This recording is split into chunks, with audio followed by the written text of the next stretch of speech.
Rasulillah wa ala alihi wa sahbihi al-mutamassikina bil kitabi wa sunnah wa ba'd. Asbahna ala fitratil Islam wa kalimatil ikhlas wa ala dini nabiyina Muhammad sallallahu alaihi wasallam wa ala millati abina Ibrahim hanifa wa ma kana minal musyrikin. Bapak-bapak, ibu-ibu, jamaah pengajian Ahad pagi Masjid Nurul Huda yang semoga senantiasa mendapatkan limpahan rahmat, hidayah, taufik dan inayah dari Allah Subhanahu wa taala. Alhamdulillah pagi hari ini kita masih bisa berkumpul sebagai kegiatan rutin tiap Ahad pagi untuk ngaji tafsir Al-Quran yang sebentar lagi menghadapi Ramadan gitu nggih. Biasanya kalau Ramadan pengajian Ahad paginya diliburkan ya. Jadi kenapa libur? Bar subuh biasane wis ana kuliah subuh. Nomor loro bar subuh biasane podo turu. Ngantuk.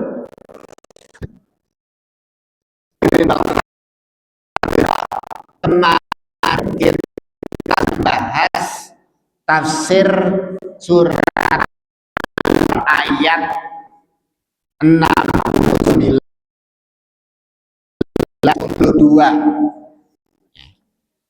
tentang taskik, upaya orang-orang di luar Islam untuk membuat keraguan-raguan terhadap umat Islam agar bisa memurtadkan orang Islam. Bapak Ibu hadirin wal hadirat rahimakumullah, orang Islam itu tidak semuanya orang alim. Ada orang-orang yang baru masuk Islam atau awam. Orang yang awam atau baru masuk Islam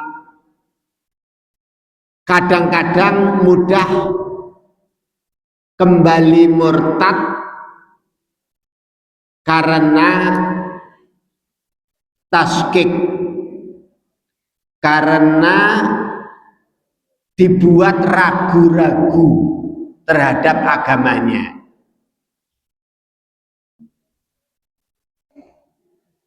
Apa saja cara membuat keraguan-raguan atau menanamkan keraguan-raguan di dalam hati orang Islam? Yang pertama kemarin kita sudah terangkan, yaitu orang-orang di luar Islam berusaha mencampur adukkan antara kebenaran dan kebatilan. Ya ahlal kitabi lima talbisunal haqqa bil batil. Talbisul haq bil batil, mencampur adukkan antara ajaran yang benar dengan ajaran yang batil, antara syariat dari Allah dengan ajaran yang bukan dari Allah, membuat orang Islam itu ragu terhadap ajaran agamanya sendiri, bingung, menjadi ragu-ragu. Yang kedua, orang ahlul kitab itu menyembunyikan kebenaran, menyembunyikan ilmu tentang akan hadirnya nabi terakhir yang telah diberitakan di kitab mereka. Itu juga dalam rangka untuk membuat ragu umat Islam. Yang ketiga,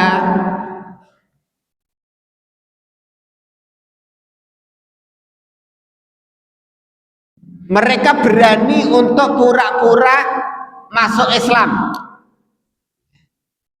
Masuk Islam di pagi hari, murtad lagi di sore hari.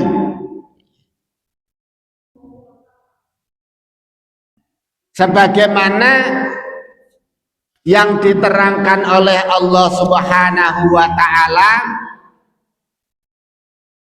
wa qalat ta'ifatun min ahlil kitabi aminu billadzi unzila 'alal ladzina amanu wajhan nahari waqfuru akhirahu la'allahum yarji'un. Tokoh-tokoh orang Yahudi bilang kepada sebagian orang Yahudi yang lain, coba kalian masuk Islam, beriman kepada Al-Quran, masuk Islam di pagi hari, nanti sore hari balik lagi murtad. Trik atau cara seperti itu membuat orang awam ragu-ragu terhadap Islam. Orang Yahudi itu orang-orang pinter, ya. Kalau dia masuk Islam, belajar Islam kok murtad lagi, berarti dalam Islam ini ada yang salah, ada aibnya, ada kekurangannya.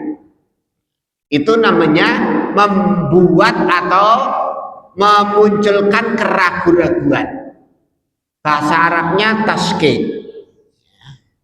Taskik atau memunculkan rasa ragu-ragu di dalam hati umat Islam adalah cara menyesatkan dan memurtadkan orang Islam.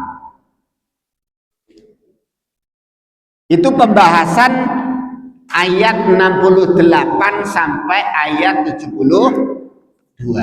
Hari ini kita melanjutkan tafsir surat Ali Imran ayat 73. Yang akan kita bahas tentang topik karakter orang-orang Yahudi di dalam berkhianat. Karakter berkhianat orang-orang Yahudi. Judulnya begitu. Baik Bapak Ibu hadirin wal hadirat rahimakumullah, ayat ke-73 kita baca terjemahannya. Bismillahirrahmanirrahim. Wala tu'minu illa liman tabi'a dinakum. Wala tu'minu lan ko kabeh aja pada percaya. Illa kejaba liman tabi'a dinakum, maring wong sing melu agamamu.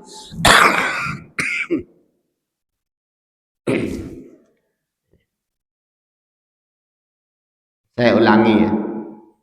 Wala tu'minu lan ko kabeh aja pada percaya illa kejaba liman tabi'a dinakum, maring wong sing melu maring agamamu. Kul dawuha Muhammad, innal huda satemene pituduh kue hudallah mung pituduhe Gusti Allah, ayyuk ta ahadum mislama utitum. Ini nyambung depannya ya, jadi kalau terjemahkan aja percaya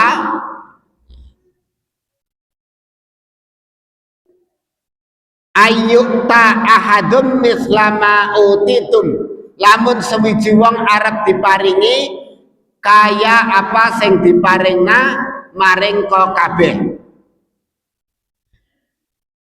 Nanti penjelasannya saya terangkan setelah terjemahan.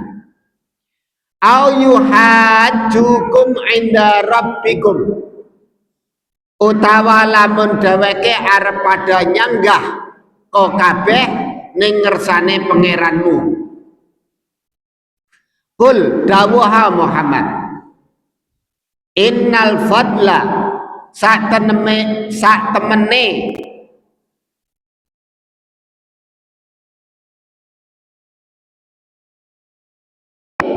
biadillah ning astane Gusti Allah.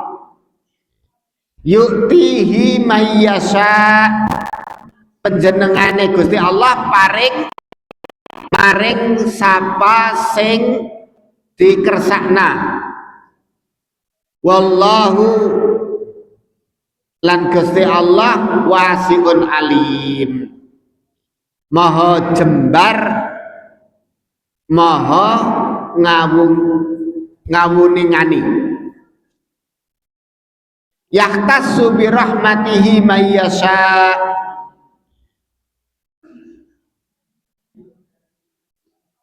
panjenengane Gusti Allah nentokna welase maring sapa sing dikersakna. Wallahu dzul fadlil azim, lan Gusti Allah kagungan kanugrahan sing gede. Wa min ahlil kitabi, lan ning antarane ahli kitab man ana wong sing intak manhu bikin tarin, angger kau percayakna maring dheweke bikin tarin banda sing akeh, yu'addihi ilaika, mesti dheweke pada balikna maring ko. Wa minhum, ning ana uga ning antarane wong-wong mau man intak manhu bidinarin, angger ko pada percaya namaring dheweke sedinar seperak. Kok seperak ya? Perak itu perak, bahasa gentine dinar ya, gentine rupiah. Seperak, rong perak ya. Serupiah cara siki ya.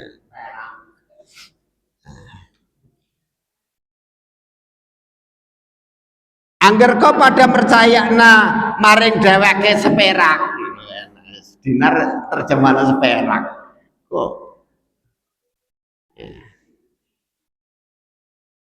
Maksudnya duit sepetil ya. Titik. Layu adihi ilaika, dheweke ora arep ora bakal balikna maringko illa kejaba madum ta alaihi ko iman, angger ko nagih dheweke terus, tagih terus nembe balekna. Zalika bi annahum, sing kaya kuwe merga dheweke qalu ngucap laisa alaina fil ummiyina sabil, ora ana dosa tumrap inyong kabeh kanggone wong-wong sing buta aksara. Wayakuluna dheweke ngucap ala wahil kadiba, ngucap sing goroh maring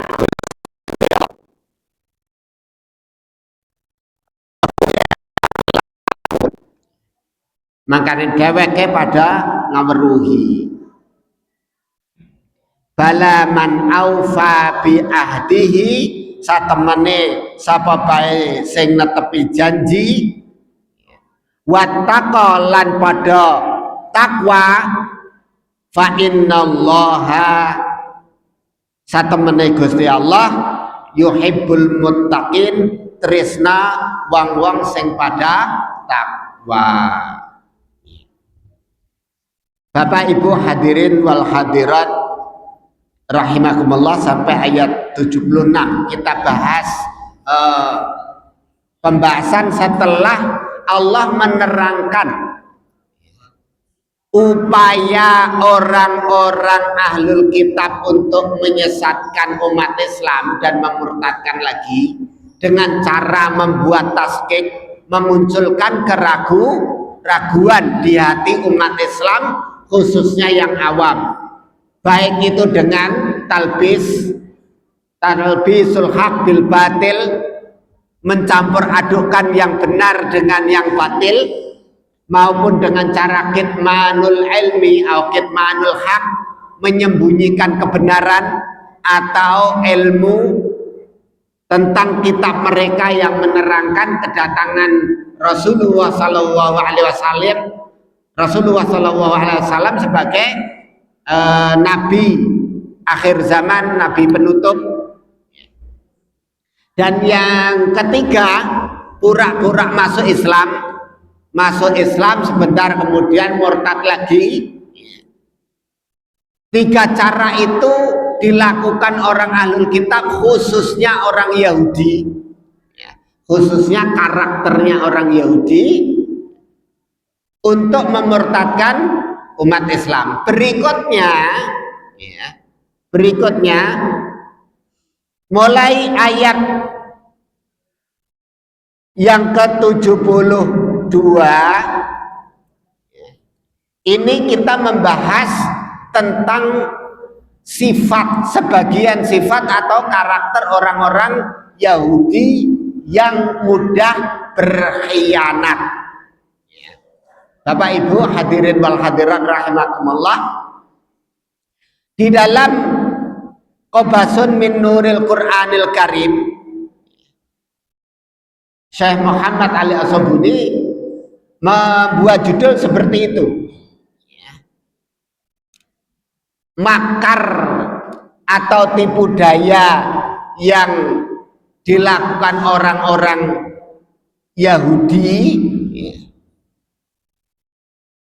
di dalam membuat keraguan-raguan terhadap umat Islam. Di halaman 136 kemudian beliau membahas karakter khianat orang Yahudi. Beliau sampaikan ada dua perkara, ya. Orang Yahudi itu punya sifat khianat fil amwal, khianat dalam persoalan harta. Yang kedua khianat fiddin, khianat dalam persoalan agama. Dalam persoalan agama mereka melakukan pengkhianatan, dalam persoalan harta ternyata juga tipe pengkhianat juga. Jadi kalau sekarang lagi rame isu perdebatan, isu dan perdebatan netizen Indonesia tentang keikutsertaan Indonesia dalam Board of Peace, ya, Dewan Perdamaian yang dibuat Trump, Presiden Amerika, ya, bersama dengan Netanyahu, ya, Perdana Menteri Israel. Indonesia ikut gabung di situ, ya, untuk menyelesaikan persoalan Gaza, mewujudkan perdamaian dan kemerdekaan di Gaza. Timbul polemik, ya, di antara pengurus Majelis Ulama Indonesia meminta agar Indonesia keluar dari dewan itu, yang kemudian setelah diundang atau minta bertemu, saya tidak tahu, ya, setelah bertemu dengan Presiden Prabowo dan diterangkan, akhirnya para ulama menyetujui, ya, sikap Indonesia selama demi kemerdekaan Palestina, ya. Karena itu amanat Undang-Undang Dasar 45, ya, perjuangan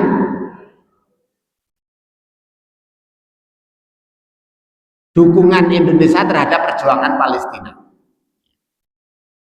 Bapak Ibu hadirin wal hadirat rahimakumullah, ya, terlepas dari itu, ya, terlepas dari isu Gaza, kemerdekaan Palestina dan Dewan Perdamaian ini, ya, saya tidak ingin ikut jadi komentator, bukan ahlinya. Saya hanya ingin menyampaikan perspektif Al-Quran tentang karakter orang Yahudi. Bagaimanapun Yahudi ini punya karakter berkhianat. Perjanjian Palestina sudah berulang kali perjanjian damai dibuat. Buat perjanjian nanti dilanggar, perjanjian damai nanti dilanggar, sudah begitu terus, ya. Jadi dalam masalah melihat karakter orang Yahudi, kita harusnya sudah clear, ya, sudah final. Perjanjian damai dengan orang Yahudi itu wis lumrah dikhianati kembali. Karena apa? Karena sudah berulang-ulang, ya. Nah, pengkhianatan orang Yahudi sebagai karakter khas mereka itu bukan cuma di dalam masalah harta, tapi juga di dalam masalah agama.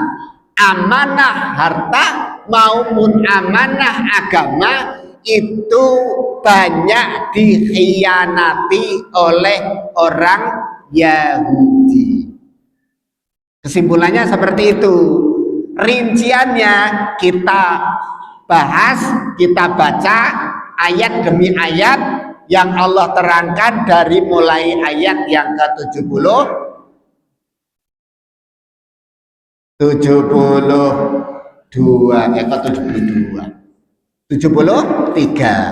ya. Bapak Ibu hadirin wal hadirat rahimakumullah,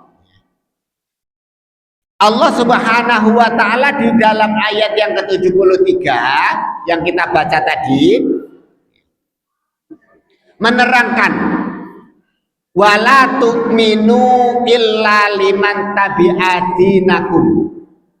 Saya kira ini awalnya sebelum baca tafsir, saya kira khitabnya kepada orang beriman. Janganlah kamu percaya kecuali kepada orang yang mengikuti agama kamu. Ternyata ini, ya, ucapan tokoh-tokoh Yahudi kepada orang Yahudi yang lain. Jadi orang-orang Yahudi, tokoh-tokoh orang Yahudi itu bilang kepada orang-orang Yahudi yang lain. Bilangnya apa? La tu'minu, janganlah kalian percaya, illa kecuali liman tabi'adinakum, orang yang mengikuti agama kamu. Hei orang Yahudi, kata tokoh-tokoh orang Yahudi, ya. Hei orang-orang Yahudi, jangan kalian percaya kecuali kepada orang yang mengikuti agama Yahudi. Begitu maksudnya. Ya. Nah, kemudian Allah menyuruh Rasulullah Shallallahu Alaihi Wasallam untuk menjawab, merespon ucapan mereka. Apa respon dari Rasulullah atas perintah Allah? Kul, katakanlah kepada mereka, innal huda hudallah. Hidayah, petunjuk yang sebenarnya ya petunjuknya Allah. Apa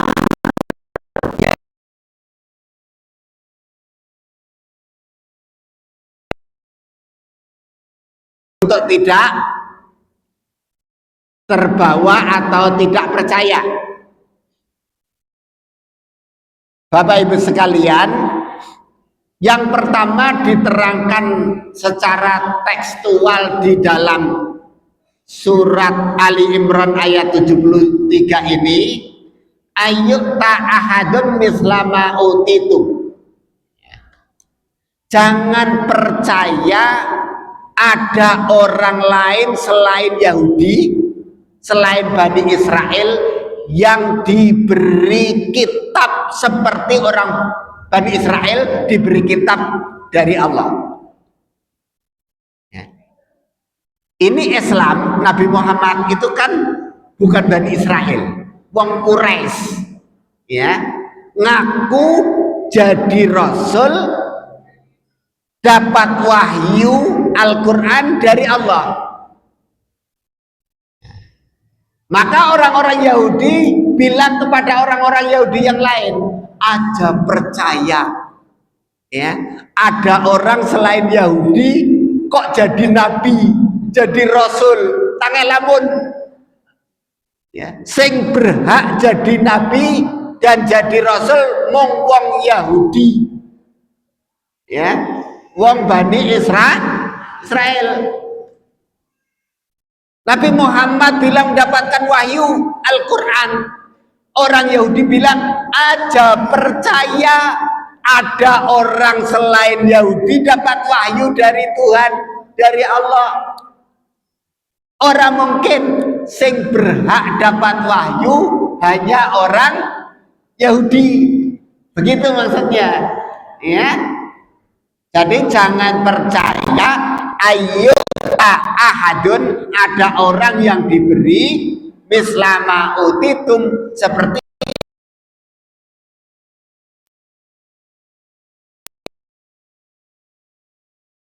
orang-orang Yahudi pada zamannya memang menjadi bangsa pilihan, dipilih oleh Allah dari kalangan Yahudi.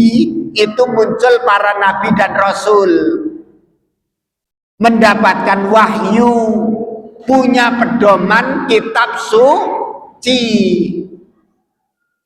kitab suci dari Allah. Nah, karena sejak dulu-dulunya selalu yang jadi nabi dan rasul adalah orang Yahudi, selalunya yang mendapatkan wahyu kitab suci untuk pedoman hidup adalah orang Yahudi. Kok ujuk-ujuk kemudian ada orang yang mengaku nabi namanya Muhammad, mengaku mendapatkan wahyu Al-Quran dari Allah, kitab suci, maka orang Yahudi bilang aja percaya ada orang yang diberi seperti yang diberikan oleh Allah kepada kalian, kenabian dan kitab suci.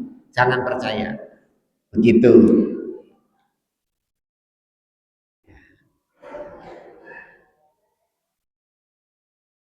Jadi yang pertama, jangan percaya ada yang diberi kitab suci selain orang Yahudi. Yang kedua, jangan percaya ada nabi selain orang Yahudi. Yang ketiga, jangan percaya au yuhajukum inda rabbikum,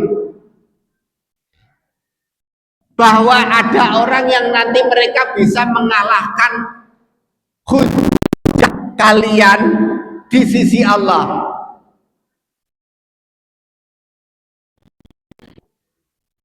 Bapak Ibu sekalian, nanti di hadapan Allah Subhanahu wa taala, ya, umat Islam itu akan menjelaskan, menjadi saksi, ya, di sisi Allah perilaku umat lain, ya.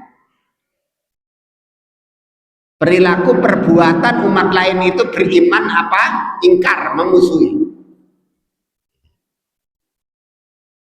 Jadi seperti itu nanti yang terjadi di akhirat, ya. Berbantah-bantahan. Nah, orang Yahudi sudah mengingatkan kaumnya, orang-orang Yahudi yang lain, ya, jangan kalian percaya kalian nanti akan kalah di hadapan Allah. Nggak mungkin. Karena mereka merasa sebagai kekasih Allah.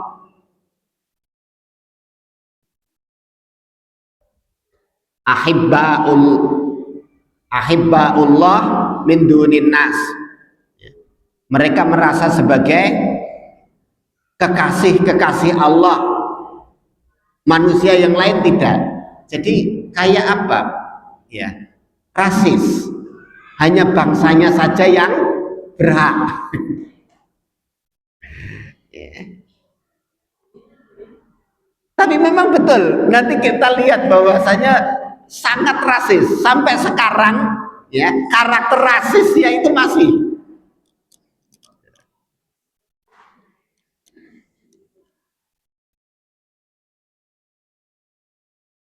Jadi karakter Yahudi yang rasis itu memang ada, ya, sifat rasisnya ada.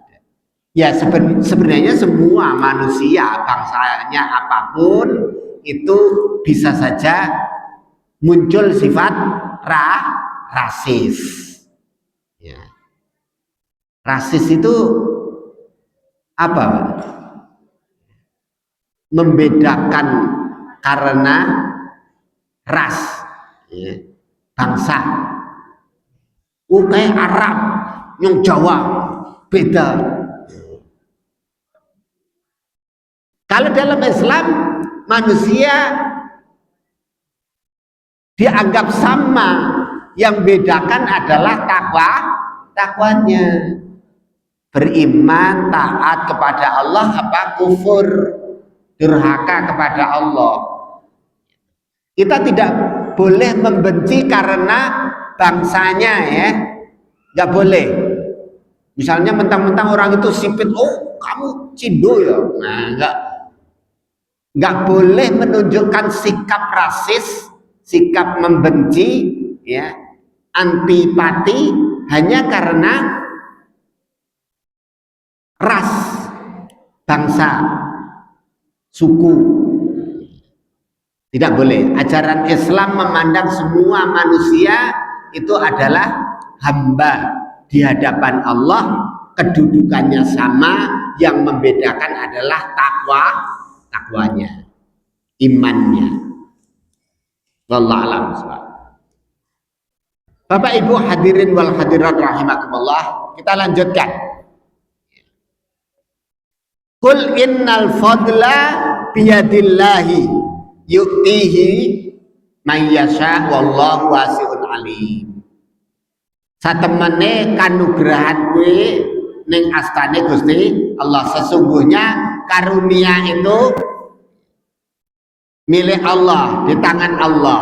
Yu'tihi may yasha, diberikan kepada orang yang Allah kehendaki. Wallahu wasi'un alim, dan Allah itu maha luas dan maha mengetahui.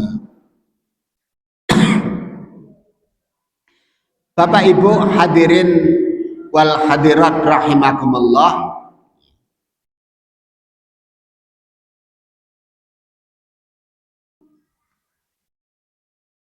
Ketika orang-orang Yahudi itu mengucapkan seperti itu, mengucapkan jangan percaya kecuali kepada orang yang mengikuti agamamu, Rasulullah disuruh mengatakan, merespon ucapan orang-orang Yahudi itu dengan perkataan innal huda, qul innal huda hudallah. Sesungguhnya petunjuk yang benar itu ya petunjuknya Allah.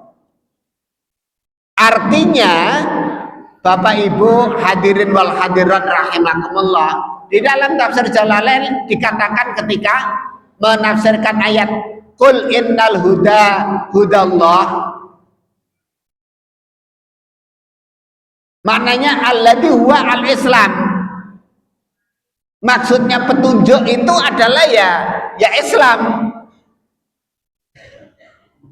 Wa ma adahu dolalun, selain Islam sesat.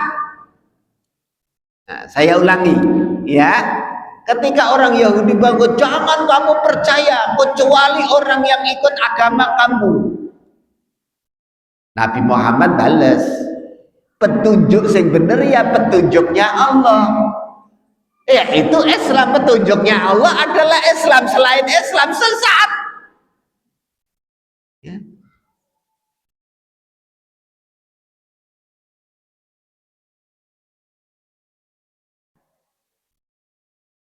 Itu kalau sekarang dianggap fanatik ya, radikal. Nah, karepmu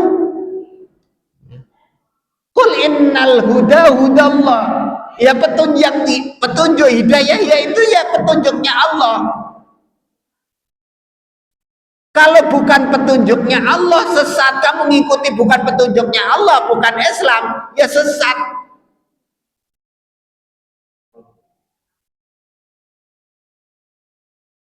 Ya seperti itulah pendirian Rasulullah yang disampaikan oleh Rasulullah atas perintah Allah, merespon ucapan orang-orang Yahudi, la tu'minu illa liman tabi'adinakum, jangan percaya kecuali kepada orang yang ikut agama kamu,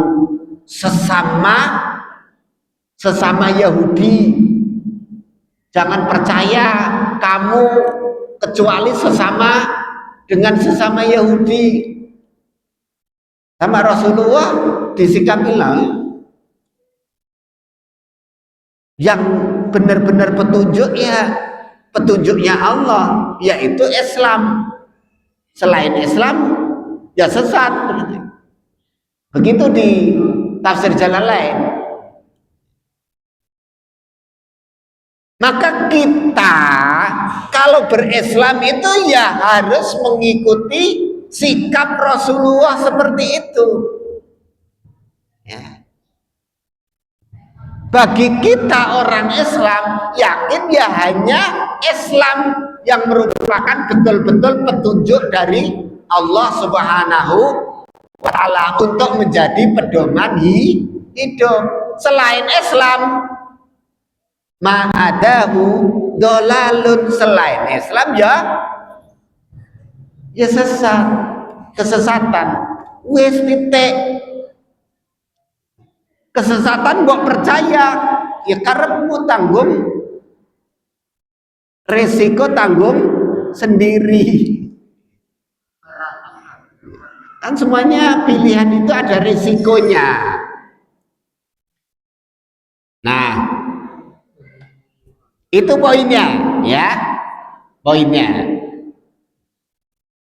Berikutnya ayat ke-74 ya, sebenarnya menjelaskan ayat ke-73, yahtassu bi rahmatihi may yasha wallahu dzul fadlil adzim. Rahmat Allah itu hak prerogatif Allah.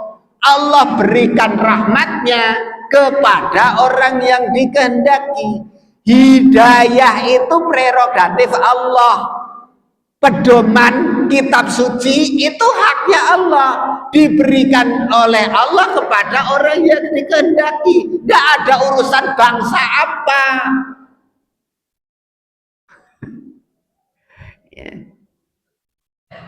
Masa diatur sama tokoh-tokoh Yahudi? Iki sing kudu dadi nabi kudu wong Yahudi, yang dapat wahyu kitab suci kudu wong Yahudi. Loh, yang kuasa itu siapa? Yang lebih tahu terhadap siapa yang berhak untuk mendapatkan wahyu itu orang Yahudi atau Allah? Nah, Allah tegaskan di ayat ini, ayat yang ke-74, yahtassu bi rahmatihi may yasha wallahu dzul fadlil adzim. Karunia Allah, rahmat Allah itu hak khusus, prerogatif Allah. Allah berikan kepada yang Allah kehendaki. Tidak ada urusan bangsanya apa. Kalau kemudian diberikan kepada Nabi Muhammad SAW, orang Quraisy, bukan orang Bani Israel Yahudi, yaitu haknya Allah.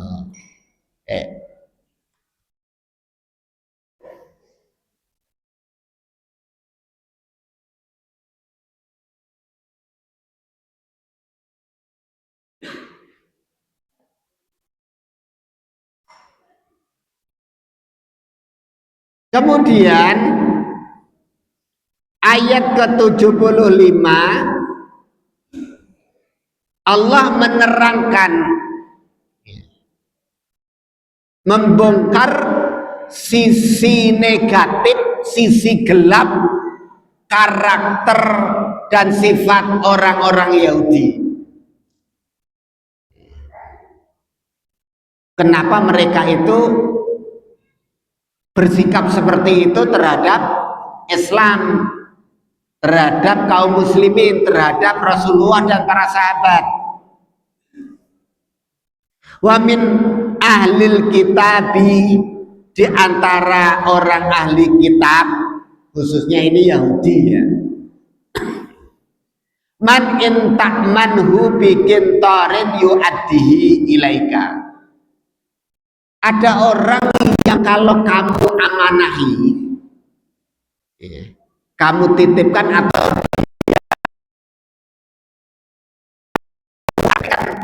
kamu amanahi titipan, kalau amanah intak manhu bikin torin dengan harta yang banyak, yu'addi ilaika. Yu'addi ilaika artinya dia tunaikan amanah itu. Ya. Allah fair, ya, bahwa orang Yahudi itu memang ada yang amanah, enggak semuanya khianat. Ya. Kalau dia itu diamanahi uang banyak, kintor itu uang banyak,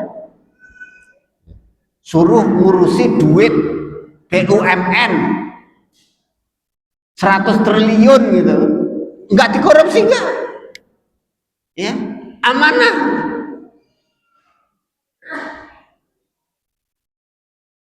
Kalau dia utang kita kasih, ya, utang 1 miliar, iya dikembalikan 1 miliar, amanah. Bu, kalau orang itu diutangi 10 juta, dibaliknya butuh 10 juta, kira-kira nek utang 100.000 disauri 100.000 ra? Ya disauri. Wong diutangi akeh ben nyaur kok. Apa maneh wong sepetil. Wong 100.000 lunasi. Begitu.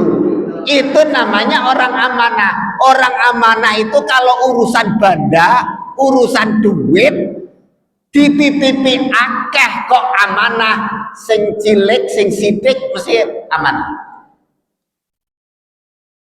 Rumusnya begitu.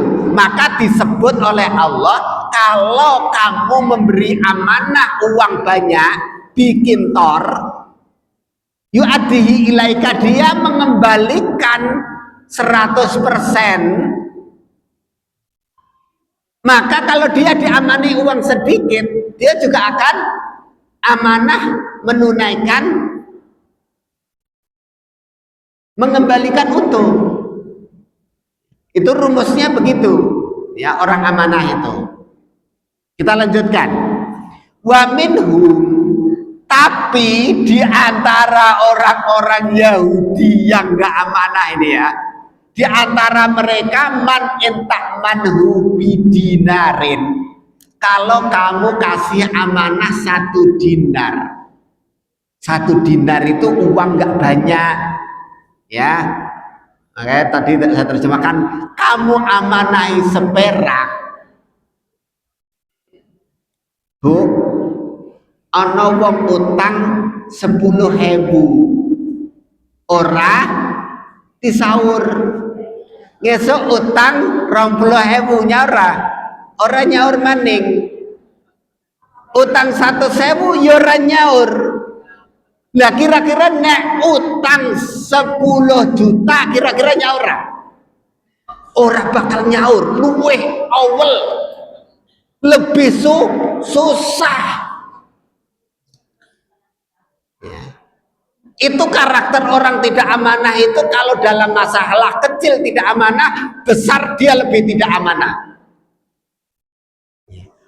Umume niki nggih Pak, umume nek diutangi 100.000, apa butuh 100.000 nya tak utangi ya, disaur. Tapi nek tahu mutar beralasan kok nek ada duit kan tak jujukna. Kok nek nyong wis oleh duit, insya Allah tak bayar gitu terus. Karena apa? 10 juta eman wi umume menung gitu ya. Jadi kalau diamanahi sedikit dia amanah. Ngomong 100.000 sahur, 100% sahur, 20.000 ditagih sahur ya, langsung ya nyok lalen pura-pura aja nyok. Tapi nek 20 juta wis bundet ya, direwangi gelut ya.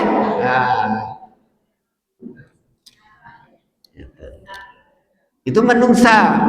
Nah ini orang Yahudi modele ya, yang dibongkar oleh Allah itu sifat mereka khianat dalam harta, dalam urusan uang ya. Bagaimana khianatnya? Sedikit aja amanahnya, bidinarin 1 perak itu sudah awal, sudah apa bahasa sini ya,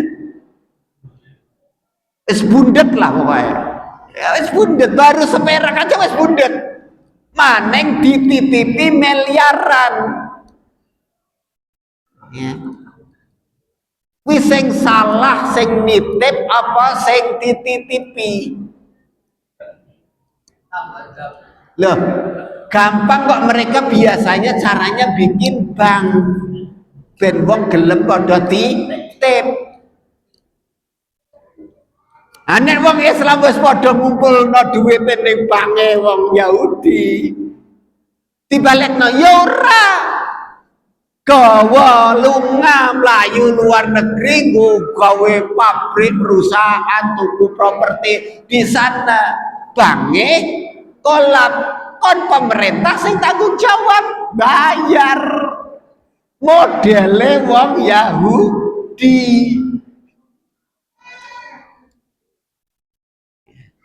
Kira-kira begitu. Kira-kira ya begitu.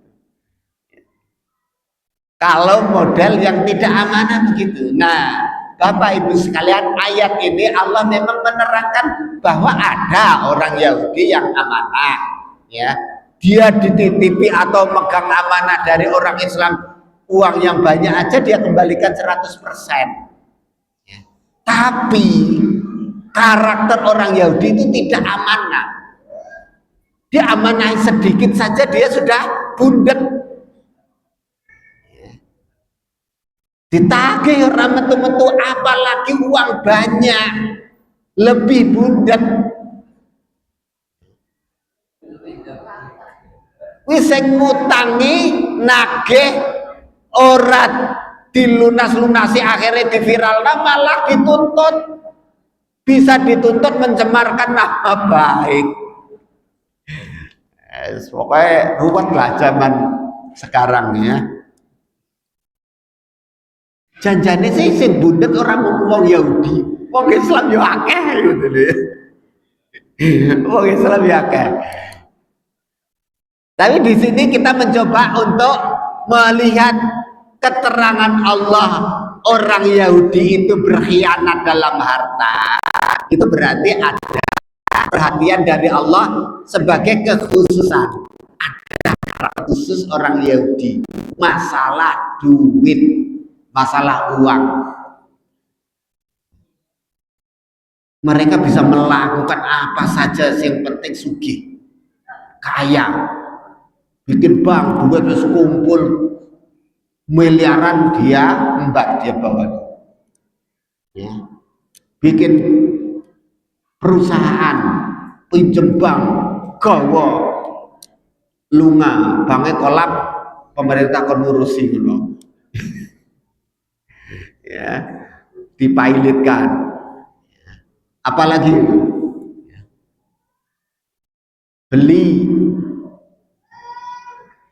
beli tanah negara, pertambangan pakai duitnya negara, duitnya gawalunga,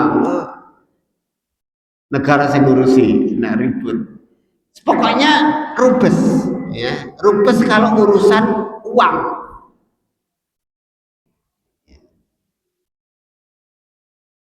Ini karakter Yahudi, yaitu al-khiyanah fil amwal, khianat dalam urusan harta. Itu khas orang Yahudi.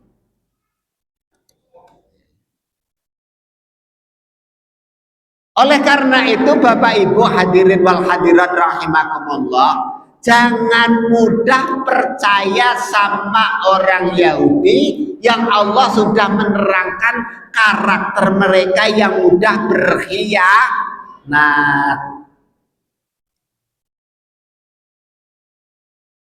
Yang bikin PBB itu siapa, Pak?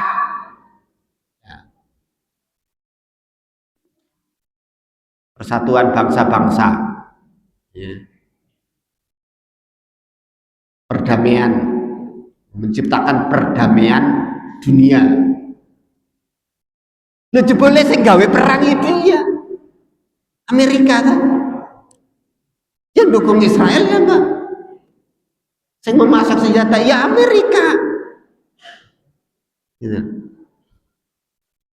Berarti yang bikin gak damai siapa? Ya dia. Tapi yang mengklaim jadi polisi dunia untuk menciptakan perdamaian, dia terus kita mau percaya lagi dari mana? Ini kan bodoh nih wong Islam dibodohi. Ya. Ya begitu. Adapun masalah politik, ya, adapun masalah berpolitik, masuk Dewan Perdamaiannya Trump itu persoalan politik presiden, ya tentunya beliau sudah punya penasehat ahli, ya karena sudah tanda tangan ya kita percaya saja kepada presiden. Tapi bahwa negara Indonesia, amanah para pendiri negara adalah mendukung penjajahan di atas dunia harus dihapuskan, itu final, ya. Adapun strategi dalam perpolitikan internasional itu wong duluran lah ya Pak ya, kita nggak bisa banyak tahu, ya itu urusan orang orang di atas sana. Kadang-kadang juga sedih ya, untuk masuk Dewan Perdamaian bayar berapa Pak? 17 triliun ya. Hampir 17 triliun. Lah ya mbok ya kuwi dienggo bantu wong Palestina, wong Gaza bangun rumahnya lagi kan 17 triliun lumayan niku, ya. Dulu ketika membangun rumah sakit Indonesia di Gaza, itu patungan wong Islam urunan mau balik keliling pengajian, yuk kita bantu Palestina. Itu program membangun rumah sakit Indonesia yang ikut dapat nama baik siapa? Indonesia.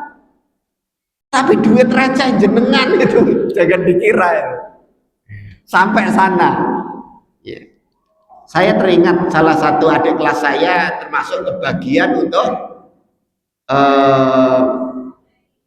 menggalang bagi bank darah ya, untuk rumah sakit Indonesia di Gaza. Bercerita oleh saya ketika beliau Jose Rizal ya, pendiri Mercy yang mengomandani pembangunan rumah sakit Indonesia di Gaza itu masih hidup. Sekarang beliau sudah meninggal ya, semoga jariah beliau gitu. Jadi itu patungan dari banyak jamaah-jamaah pengajian. Nah itu kalau pakai uang negara gitu langsung digerujuk itulah triliun gitu, masya Allah. Ya. Orang Gaza nggak perlu direlokasi ke Indonesia ya, nggak perlu dibawa ke Indonesia. Insya Allah mereka sudah siap harta dan nyawanya untuk mempertahankan tanah airnya. Ya. Kita doakan semoga Allah memberikan kemudahan semua urusan bangsa Palestina. Bapak Ibu hadirin wal hadirat rahimakumullah. Jadi ini sifat khianat orang Yahudi yang dibongkar atau diterangkan oleh Allah, yang mesti kita menjadikannya perhatian lebih terhadap sikap itu. Jadi kalau mereka diamanahi 1 dinar tidak akan ditunaikan illa madum ta alaihi qaiman, kecuali kalau ditagih terus duit seperak loh. Wong Yahudi awal banget nyaure. Kuwi nagih nganti nganggo debt collector baru dilunasi. Itu modelnya gitu. Itu madum ta illa madum ta alaihi qaiman, kecuali kalau terus ditagih terus. Masalahnya kenapa? Dzalika bi annahum qalu laisa alaina fil ummiyina sabil. Itu karena mereka bilang ya, kita itu melakukan apa saja terhadap orang-orang selain Yahudi itu enggak dosa. Ngembat hartanya orang Islam halal gitu. Jadi membunuh orang bukan Yahudi halal. Gak apa-apa, membantai orang Palestina gak apa-apa, gak dosa. Itu model. Masalah itu doktrinnya yang jadi masalah. Keyakinan yang salah ditanamkan kepada pengikutnya. Wa yaquluna 'alallahil kadziba, mereka mengucapkan kedustaan atas nama Allah. Sekarang atas nama agama ya. Dalam agama mereka didoktrinkan keyakinan dusta, yaitu melakukan apa saja terhadap selain orang Yahudi. Kalau di sini disebut ummiyin, itu tidak bisa baca tulis, itu identiknya yang kaum terpelajar, suka belajar, itu orang Yahudi ya. Selain orang Yahudi saya bodoh-bodoh dulu gitu. Jadi bahasanya fil ummiyin. Ummiyin itu apa? Selain Yahudi. Jadi selain orang Yahudi itu diapa-apakan oleh orang Yahudi, diludahi seperti yang di YouTube itu, di medsos ya. disikat, diambil hartanya maupun dibantai, itu menurut mereka nggak dosa. Ya. Jadi mereka melakukan genosid itu ya menurut anggapan mereka sah-sah saja. Bayaquluna 'ala Allahil kadziba wa hum ya'lamun, mereka mengatakan kedustaan atas nama Allah padahal mereka tahu. Bala, man aufa bi ahdihi wattaqa fa innallaha yuhibbul muttaqin. Yang benar itu siapa saja yang menunaikan janjinya dan bertakwa, maka sesungguhnya Allah mencintai orang-orang yang bertakwa. Jadi itu closing statement ya, mengunci kalimat untuk mengunci kesalahpahaman orang-orang Yahudi, bukan kesalahpahaman ya, doktrin beragama mereka yang salah, yang menyimpang, ya, yang tidak benar. Allah bantah dengan kalimat orang yang menepati janji dan bertakwa itulah yang dicintai oleh Allah. Tidak ada namanya beragama dengan agama Allah membolehkan khianat terhadap janji dan durhaka, melanggar perintah Allah Subhanahu wa ta'ala. Syariat Allah, perintah Allah itu perintah untuk bertakwa, bukan untuk melakukan apa saja terhadap manusia lain seenaknya sendiri. Enggak begitu. Manusia di hadapan Allah tetap hamba Allah yang punya hak yang sama untuk hidup, untuk dijaga hak-haknya. Demikian Bapak Ibu hadirin wal hadirat, kita telah bahas tentang sifat khianat orang Yahudi dalam masalah harta. Berikutnya yang ke depan ya, pertemuan berikutnya kalau masih ada, insya Allah kita lanjutkan khiyanatul Yahud fil fiddin, ya, sifat khianat orang Yahudi dalam masalah beragama. Insya Allah demikian. Assalamualaikum warahmatullahi wabarakatuh.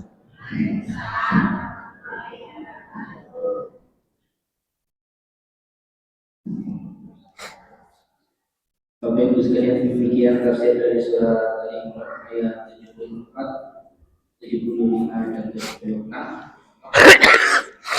Kita lanjut materi pembahasan kita. Tafsir yang selanjutnya adalah surah Al-Imran di kesempatan yang akan datang. Dan kami sampaikan kemungkinan satu kali pertemuan lagi